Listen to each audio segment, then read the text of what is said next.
Bonjour tout le monde, j'espère que vous allez bien. Aujourd'hui, je vais réviser avec vous la partie de la programmation objet en Java. Donc on commence. Comme on a vu en C++, la classe est en général déclarée comme suivant. Private, et on met dedans les propriétés, et public, et on met dedans les méthodes. En général, private, public et protected, ce sont des modificateurs de lisibilité. Mais comme j'ai déjà dit, que les souvent utilisés, ce sont private et public. Ce programme, on veut le convertir en Java. Il va devenir comme suivant. Les classes A, et on met private, et juste après la variable. Donc, chaque propriété ou bien chaque variable a sa propre modificateur de lisibilité. C'est ça la première remarque qu'on voit, la première différence entre C++ et Java. D'accord ? Donc, on met juste les private dedans. Après, on déclare directement et on met le code directement de la fonction public A. Puis, ici, comme vous voyez, c'est un constructeur.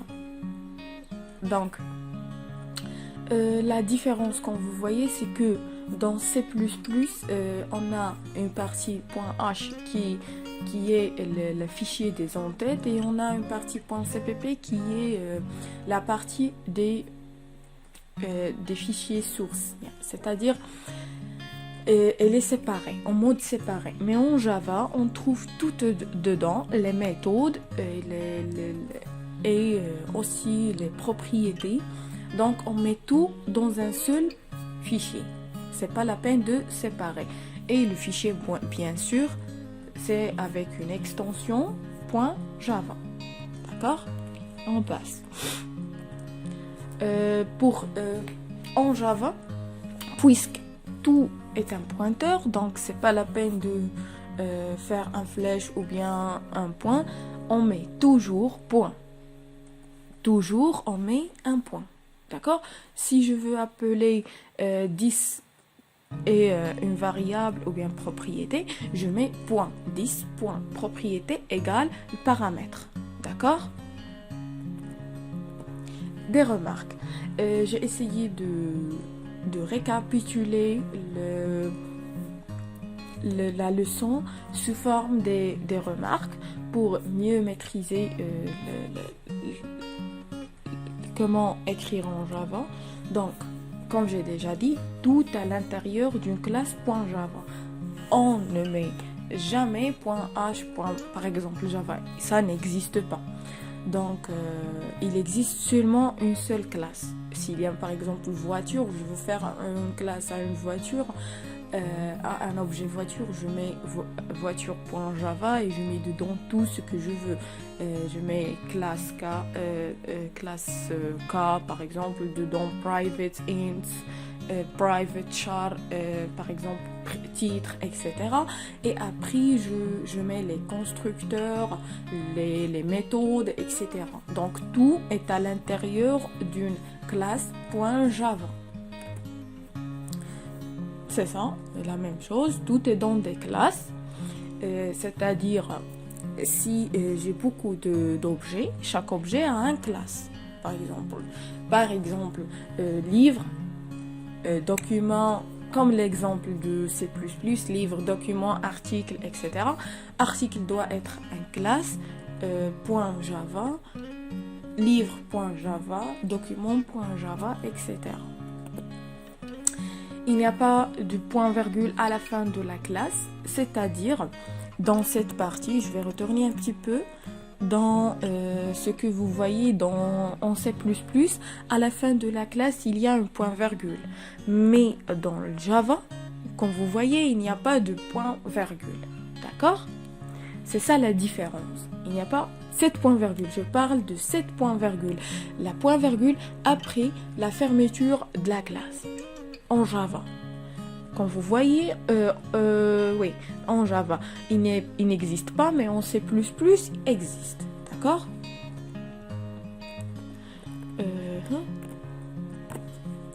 n'y a pas de étoile et de flèche, c'est-à-dire le principe du pointeur. Pourquoi? Parce qu'on utilise juste les pointeurs. Donc, on n'a pas besoin de séparer les principes. D'accord? On travaille tranquillement avec Java. C'est ça les préférables. Pourquoi on utilise Java plus que C++? Parce que C++ est un petit peu compliqué. Et il est très compliqué pour dire la vérité. Donc, il n'y a que des pointeurs. Tous les types sont concaténés en Java, donc il n'y a pas un problème de type. On peut concaténer quel que soit le type. Vous savez comment concaténer avec le plus. Il n'y a pas de destructeur en Java, c'est-à-dire Java est capable de détruire ces objets. Et puisque l'objet ne pointe sur rien, il les détruit automatiquement avec un garbage collector, c'est-à-dire garbage, c'est la corbeille. Il n'y a pas de constructeur de copie, elle est surcharge. Soit le surcharge du constructeur, soit le surcharge des opérateurs, c'est-à-dire en général. Puisqu'on a pour le surcharge, puisqu'on a la concaténation, donc c'est pas la peine. Car il n'existe pas des objets statiques. Vous devez savoir que les constructeurs de copie et surcharge sont appliqués sur des objets statiques qui ne sont pas appliqués sur des objets dynamiques. Donc, puisque les objets statiques ne sont pas n'existent pas dans Java, donc le principe, bien sûr, le principe de constructeur de copie et les surcharges n'existent pas aussi dans Java. Tous les méthodes en Java sont virtuelles. Je parle ici de le principe de virtualisation qui était en C++. Ici, n'existe pas. Le thème qui n'existe pas. Mais les méthodes de Java sont virtuelles. Donc, c'est pas la peine de dire que ces méthodes dans Java sont virtuelles, car toutes les méthodes sont virtuelles. C'est pour cela le thème lui-même n'existe pas. Mais en Java, les méthodes sont virtuelles. Les classes qui sont dans un même répertoire, les uns voient les autres sans aucun problème. Donc, pas comme C++, on va toujours faire les include, etc. En Java, juste son existence dans un même répertoire leur donne le droit de voir les uns voir les autres. Donc, il n'y a pas un problème de lisibilité si je répète, s'ils sont dans un même répertoire. Ok? Ensuite, suite de remarques. Il n'y a pas d'include dans Java, j'ai déjà dit. Parce que dans Java, il y a des packages. Et dedans des packages, on met des classes. Et comme on a dit dans la remarque précédente, dans un même répertoire, les uns voient les autres. Donc, c'est pas la peine des include. Le main. Le main est une méthode des classes. C'est une méthode qu'on l'utilise dans Java et on l'utilise à chaque fois on le veut. C'est-à-dire, je veux maintenant de faire un main, je la mets. C'est pas un problème ou dans C++, la classe qui appelle tous les autres classes qui contiennent le main. Mais en Java, je veux dans cette classe qu'il y a un main, je mets le main. J'ai aucun problème, d'accord? Donc, pour Java, le main est juste une méthode d'une classe, d'accord? C'est-à-dire, je peux avoir plusieurs mains dans chaque classe. C'est-à-dire,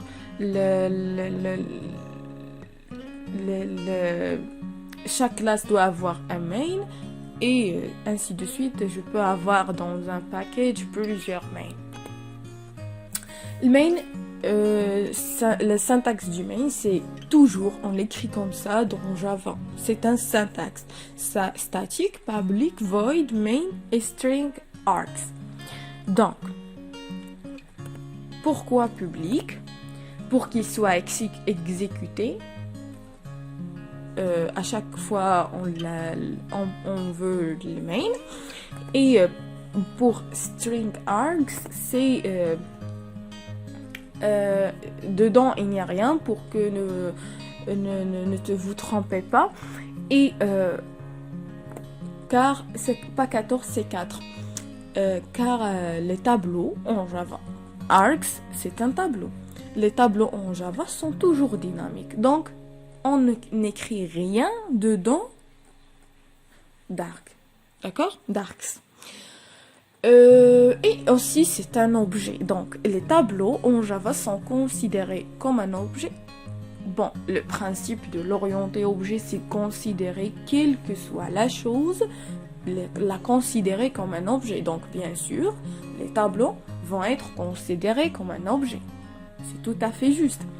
Et en Java, puisqu'il n'a pas il n'a pas des objets statiques, donc automatiquement les tableaux sont dynamiques. Donc, les tableaux sont des objets dynamiques. Java dépend de la casse. La casse, c'est-à-dire la différence entre les majuscules et les minuscules. Peut-être un d'entre vous savoir qu'est-ce que ça veut dire la casse, mais en général, la casse, c'est-à-dire que le programme connaître que c'est une minuscule et que c'est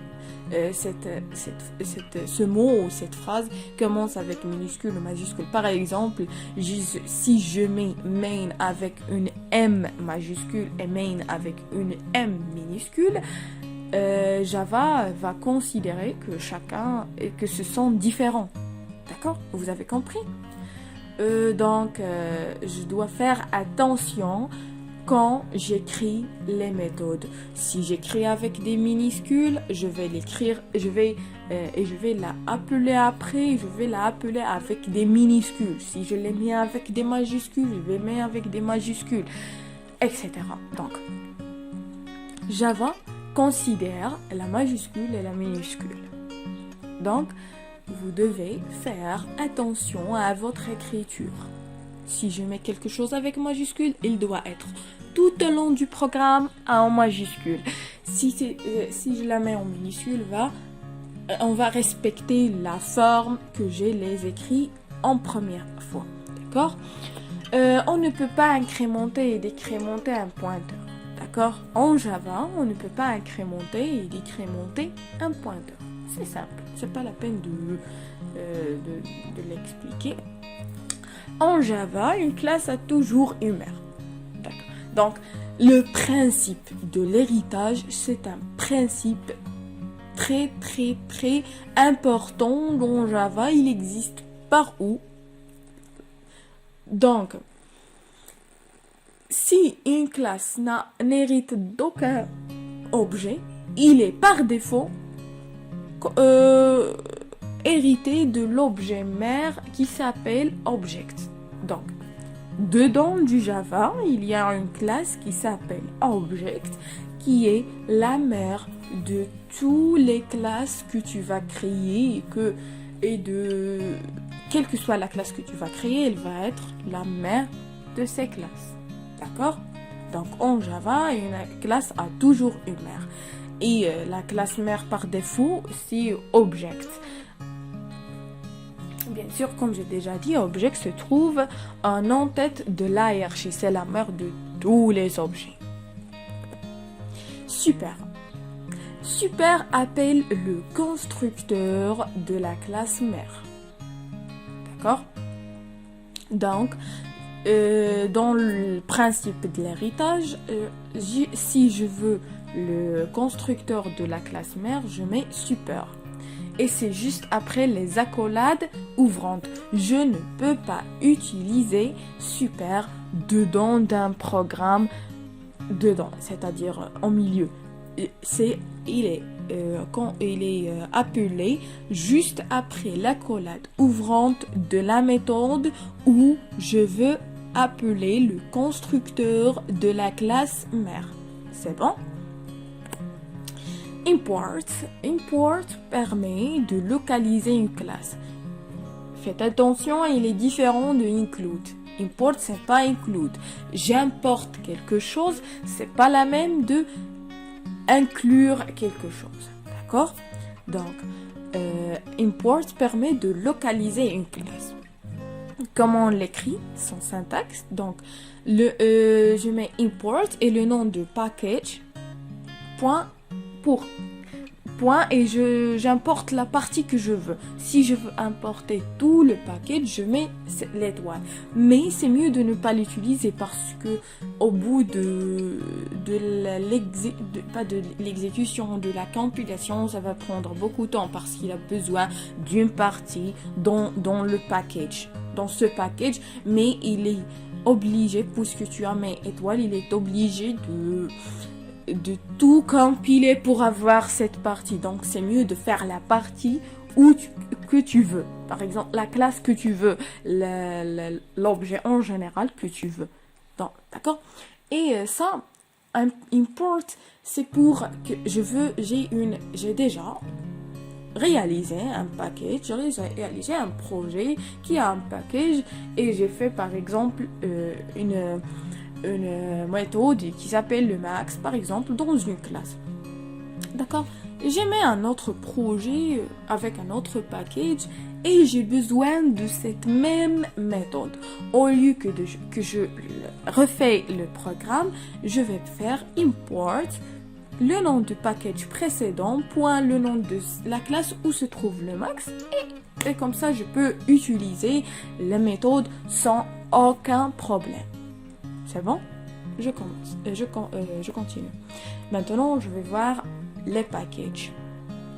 Le syntaxe du package est toujours, on ne peut pas écrire en majuscule. Comme j'ai déjà dit que Java, on dépend de la classe. Donc, c'est obligé que le syntaxe de package était en minuscule et séparé avec un point.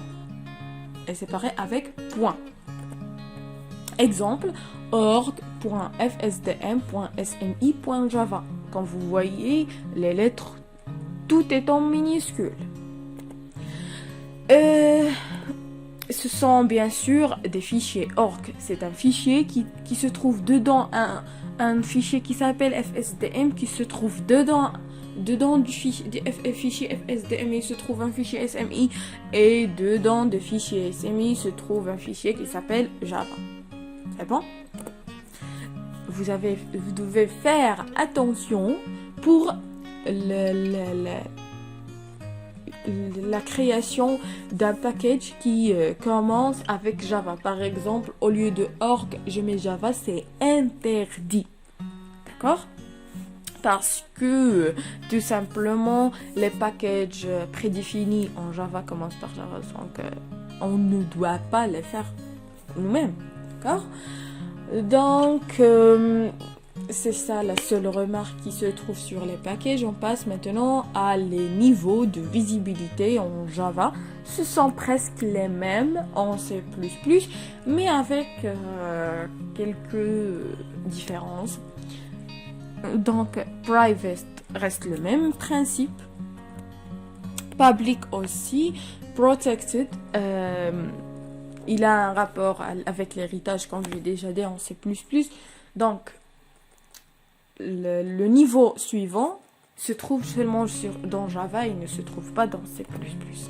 Quand on met rien, on ne met ni public, ni private, ni protected, donc c'est défaut. Donc, qu'est-ce qu'il va considérer le programme en Java? Donc, il va considérer comme si c'était public dans ce package. D'accord? Il va considérer comme c'est une variable publique dans le package. Dans le package, je répète. D'accord?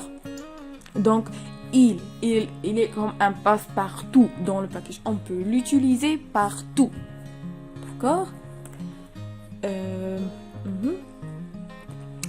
si une propriété est considérée statique, il n'est pas une propriété de l'objet, il est une propriété classe, d'accord, commune dans tous les objets. C'est-à-dire, si je mets une propriété statique, il n'est pas en relation avec cet objet, avec les propriétés de l'objet elle-même. Il est une propriété de toute la classe. Donc, je peux l'utiliser où je veux. D'accord? Donc, si je déclare, par exemple, j'ai déclaré une classe, dedans, j'ai mes privates, les propriétés, et je mets par exemple, quand vous voyez devant vous, la propriété private static int counter égale à 0. Dans ce cas, quand je mets des méthodes, si je veux utiliser counter dans où je veux, la première méthode, la deuxième méthode, la troisième méthode, puisque je suis dans la classe, je peux l'utiliser par où. D'accord? Donc, c'est bon. Seuls les membres publics statiques sont accessibles par les membres de la classe. D'accord? Une méthode statique, c'est statique. Ne peut accéder qu'à des membres statiques. Bien sûr, si je déclare une méthode statique, je ne peux pas l'utiliser comme une méthode dynamique. C'est tout à fait normal. Je ne peux pas utiliser des membres dynamiques dedans. Donc, c'est obligatoire. S'il y a une méthode statique, on utilise des membres dynamiques. On peut accéder à des membres dynamiques. On ne peut pas utiliser 10.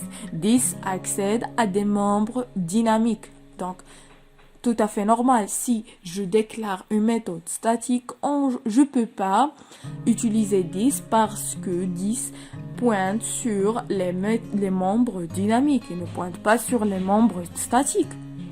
Les membres statiques n'ont pas besoin qu'ils vont être pointés. Le pointage, c'est dans le principe de dynamique.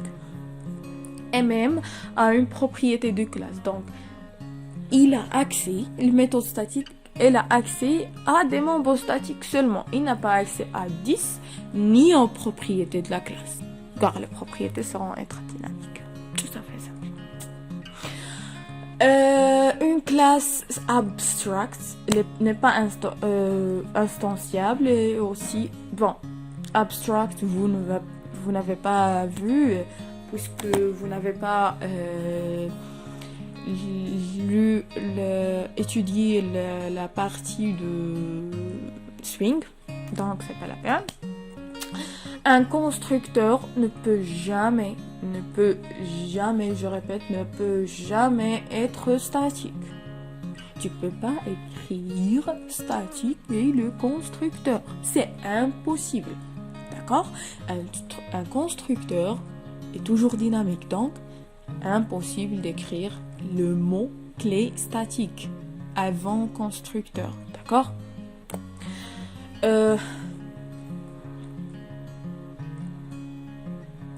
Pour réaliser des constantes, on l'écrit comme suivant: public static final. Final, c'est-à-dire on ne peut pas la modifier, donc une constante, tout simple. Et on met le nom de la constante en majuscule. On ne l'écrit pas la constante en minuscule. Tout est en majuscule, avec des blancs soulignés, bien sûr. Et bien sûr, c'est obligé de donner un nombre, puisqu'il est constante, on va donner une valeur. Donc, c'est obligatoire de la donner une valeur. Parce qu'on ne peut pas la modifier après. Override, c'est seulement une annotation. Son rôle, c'est la vérification de la redéfinition. Par exemple, quand vous écrivez, vous redéfinir une méthode, si vous trouvez override avant la méthode, ça veut dire qu'il a vérifié que c'est une redéfinition. En Java, les types en Java sont les mêmes types en C++, integer, float, etc., string, char, etc. Les mêmes, boolean, etc. Notez bien que les booleans ne sont plus compatibles avec les entiers. C'est-à-dire quand je peux pas je peux pas considérer comme un entier si c'est, par exemple, j'ai fait un programme, si un entier est vrai, je retourne vrai, non, c'est pas possible. Et pour convertir n'importe quoi à une chaîne, je l'ai déjà dit, on concatène avec cette valeur retenue, c'est-à-dire on concatène la valeur avec l'espace entre crochets, guillemets, etc. Donc, n'oubliez pas les points virgules. Donc, l'héritage. Le principal concept du Java. Son syntaxe, public, classe, le nom de la classe, fille, le nom de la classe fille, extends, nom de la classe mère. Je vais exporter l'exemple qu'on a vu dans C++, qui c'était les documents et livre hérite du document. Donc, comment on va écrire ici? On met public, classe, et on met livre, extends, le nom de classe mère, c'est document. Et on met dedans ce qu'on veut, le programme qu'on veut l'exécuter. Notez bien que vous ne devez pas oublier que tout ce qui se trouve dans la mère se trouve dans le fil. Le principe de l'héritage, c'est le même, ne change pas. Le principe de l'héritage, c'est le principe de l'héritage. Soit on C++, soit en Java, soit. Quel que soit, c'est le même principe. Donc, super. Si on veut redéfinir une méthode qui se trouve dans la classe mère, il est obligé de mettre super point le nom du méthode. Par exemple, dans le document, par exemple, j'ai mis une méthode qui s'appelle ajouter. Je vais faire dans le livre aussi ajouter. Donc, je vais redéfinir la méthode de la classe mère. Donc, je mets, j'écris public class, et je mets dedans la première chose. Bon, quand je veux faire la méthode ajouter, je vais à l'accolade ouvrante, je crie super point ajouter. Comme ça, j'ai appelé ajouter de la classe mère. D'accord? C'est une redéfinition. Override. Je peux invoquer super avec ou sans paramètres parce que ça dépend du constructeur de la classe mère, bien sûr. Ça dépend de quel constructeur j'utilise. Est-ce que le premier constructeur ou bien le deuxième constructeur ou le troisième constructeur? D'accord?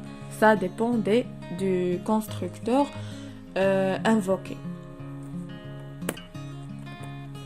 Et les tableaux natifs. Bon, jamais pointeur qui... c'est pas pointeur, désolé.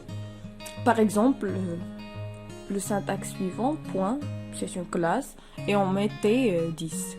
Donc, j'ai créé un tableau statique. Et moi, j'ai déjà dit que on ne peut jamais de la vie, créer des tableaux statiques en Java. Donc, c'est interdit de la faire comme ça. Il doit être toujours vide entre les crochets. C'est bon? Les tableaux sont soit créés par new ou par initialisation. Un exemple d'initialisation, j'ai déjà dit que point est une classe, par exemple. Et donc, comme ça, on initialise. Donc, la différence ici, c'est que tableau dynamique, par exemple, je veux créer dedans une partie qui a seulement 2 attributs et une autre qui a 3. Non, aucun problème. De classes différentes, aussi aucun problème. Juste ici, Pexel, c'est le fille du point. D'accord? Et point print, TI, je prends TI, ça dépend de quelle case. Les cases, comme le même principe des tableaux dynamiques dans C et dans C++. Print est une méthode polymorphe Donc c'est une méthode dans le Java. Et c'est une affectation sous forme console et mode graphique. C'est une affectation, il permet de print, d'afficher tout simplement le tableau. Les collections. Les collections, ce sont des tableaux aussi, mais il a une valeur de plus. Lorsqu'on déclare vecteur au lieu de table, le vecteur contient des méthodes prédéfinies, donc ça me facilite beaucoup des choses. Par exemple, dans le vecteur se trouve la fonction ajoutée. Donc c'est pas la peine d'écrire une fonction, d'écrire une méthode ajoutée pour ajouter dans un table. C'est bon, il me réduit le programme en général, il réduit du temps, donc c'est mieux d'utiliser vecteur, d'accord? Donc on met vecteur et le type contenu. Bon, savoir le type de vecteur pour ne pas avoir des problèmes. Bien sûr, par exemple, vecteur int, ou bien c'est un vecteur, comme vous dites, vecteur, c'est un vecteur de type int, ou bien un vecteur de type char, ou bien un vecteur de type float, etc. Donc, seulement vous dites que le vecteur, quel est le type de vecteur. Le contenu du vecteur est de type etc. Donc, for each, c'est lorsqu'on a besoin d'un élément. La différence entre for each et for, c'est il n'y a pas d'indice, le i. Syntaxe de for each, c'est for, et j'écris le type, int, float, etc. Le variable et array. Par exemple, au cas que j'utilise vector, j'écris vector ou bien v, si je mets v. Donc, système out.printf variable, c'est seulement pour l'affichage. Vous l'avez déjà vu en Java. C'est juste une fonction de l'affichage de la variable. Vous pouvez écrire dedans qu'est-ce que vous voulez. C'est pas la peine de faire seulement system.out. C'est seulement un mini programme pour savoir le syntaxe de for each. De préférable, utilisez vecteur, comme j'ai déjà dit, car il contient des méthodes prédéfinies qui facilitent leur utilisation. D'accord? Linked list, ce sont qu'un vecteur, mais ils sont utilisés pour les listes chaînées. On préfère le for each dans linked list. C'est-à-dire, on ne met pas get. Donc, for pour les vecteurs ou bien for each, vous pouvez l'utiliser où vous voulez parce qu'il n'oblige pas de faire un indice. Il n'a pas d'indice. Donc, c'est pas la peine. Il lit le tableau dynamique, la liste chaînée sans avoir un indice de début jusqu'à la fin. On peut écrire dans le code objet qui reçoit une primitive, mais on ne peut pas écrire un tableau d'objet qui reçoit un tableau de primitive. C'est bon? Donc, les matrices, vous l'avez déjà vu, c'est le même, c'est un tableau de tableau. Tout simplement un tableau de tableau. En Java, comme ça, quand on initialise une matrice dynamique, et en C++, au lieu de faire char étoile étoile T1, c'est mieux de faire la construction, la structure suivante. Type def, et je mets que char étoile c'est un string, après j'utilise string étoile. Donc, string est de type char étoile, et string étoile, donc c'est de type char étoile étoile. Donc, c'est équivalent. Après, j'utilise ce que je veux. Je l'utilise comme je veux. Les assesseurs, setters et les getters, Bien sûr, il existe en Java comme il existe en C++. Leur syntaxe est simple. C'est ça leur syntaxe. Le syntaxe de setters void set le propriété, entre parenthèses le type paramètre, et this.propriété égale à paramètre. Le getter, le type du paramètre, désolé, pas du paramètre, de propriété, get le nom du propriété et retourne this.propriété. Donc c'est bon. Je pense on est fini. J'espère que vous allez compris tout ce que j'ai dit dans ce vidéo. Et pour la partie pratique, je vais la poser, Inch'Allah, demain. Je vais essayer de faire presque chaque jour. Je peux pas vous promettre, mais je vais essayer mon mieux de faire chaque jour un examen avec corrigé. Bien sûr, je vais essayer de les corriger. De vous donner le corrigé avec les astuces que j'ai utilisées et je vais essayer d'expliquer chaque étape que j'ai fait dans l'examen et bon courage.